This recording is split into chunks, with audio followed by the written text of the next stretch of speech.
as yourself, I teach international relations, and when these people talk about Ukraine, it seemed to me as if they never heard about the security dilemma. The security dilemma, which is actually taught in the first semester of IR courses.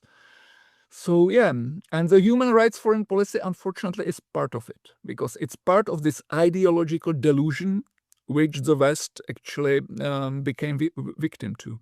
I did want to ask you how you see Ukraine fit in there, because, well, you're right with this. I think the security dilemma is it should be the first approach. That is, whenever you study international relations.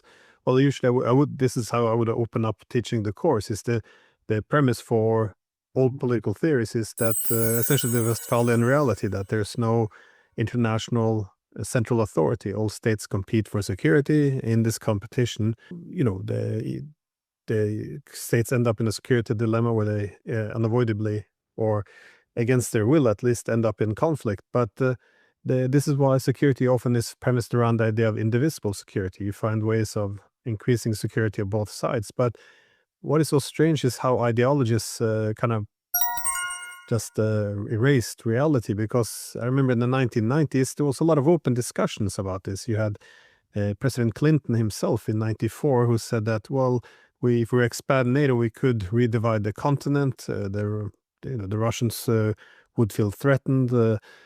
We had the ambassadors, top diplomats, different politicians. You had CIA directors, all essentially recognizing that, this could be a huge problem if security is organized around an expanding military alliance. This ends up one side enhancing its security at the expense of other. But then came, I guess, the ideological part, where they say, well, NATO is a source for democracy and stability, so actually Russia should welcome it. And if it has some concerns, well, it can't have a veto. And this is said like it makes sense, but why wouldn't the largest country in Europe have any veto or a seat at the table? Because if they're denied an institutional voice, they're only left with the military option. And you see this whole discussion is going through the 90s, 2000s, just with these ideological slogans. And of course, in 2021, they said, give us security guarantees or we'll explore the military option. Still nothing. And then there's a war, and 3.5 years, the European leaders, most of them, have refused to sit down with Russia. Even now that the war is being lost, it doesn't make any sense.